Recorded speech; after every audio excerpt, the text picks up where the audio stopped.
Okay, mga kapobre. Natapos ko na dito sa kabila pagkabit eh. Tapos na yung kabila. Dito naman ako tatawid sa kabila. Dalawang side na yung natapos ko. Ay, yung may siruko pa doon. Pusti na yan. Pahuli na yan.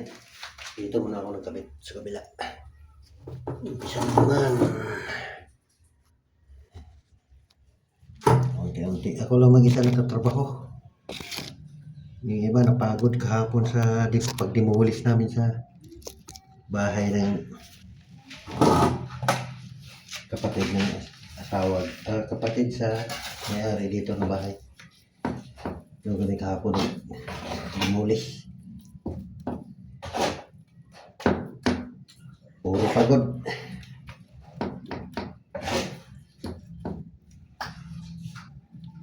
Trabaho ako ngayon para tapos itong sa CR. Bagay, hindi ko pa ito matapos ngayon kasi ang dami pa siro ko. Tsaka pahuli ko na itong flooring. Baka masisira. Wala pang kisame ito eh. Kapitan ko muna ng kisame bago yung flooring. Yung sinabi ko pala kanina na mag-isang buwan kami 20 city. Mali pala yun. 2 buwan pala ngayong 20 city. Kasi June 27 kami dito nag-umpisa. Nag-layout. Ngayon, ano na ngayon? August 26 na yata ngayon. Bukas 2 buwan na kami dito nagtrabaho. Sabagay, malapit na matapos ito. Pag matapos itong CR, magkabit ng tiles. Diyan na naman ako sa labas. Sa kanyang 2 kwarto. Saka yung kisame, tapos na yung 2 kwarto. Dito na sa sala kulang, saka itong CR. Pati yung labas. Hindi pa nakabitan ng kisame.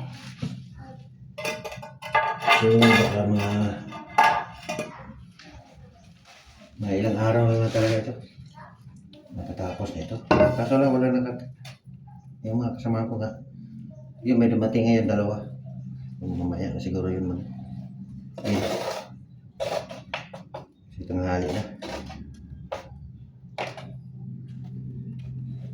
Kararating lang ng isang mason.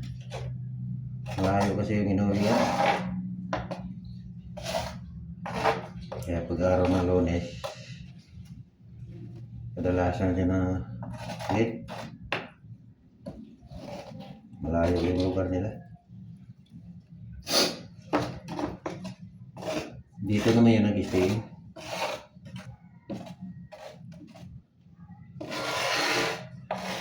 Sana matapos ito mga wala pang 2 buwan kalahati.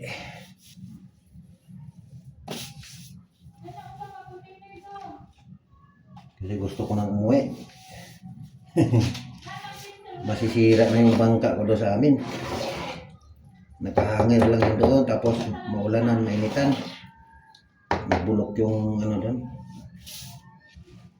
Nabulok yung katawan ng bangka ko. Iba kasi pag matambay talaga. Hanggang dito lang muna mga kapobre. Thank you for watching.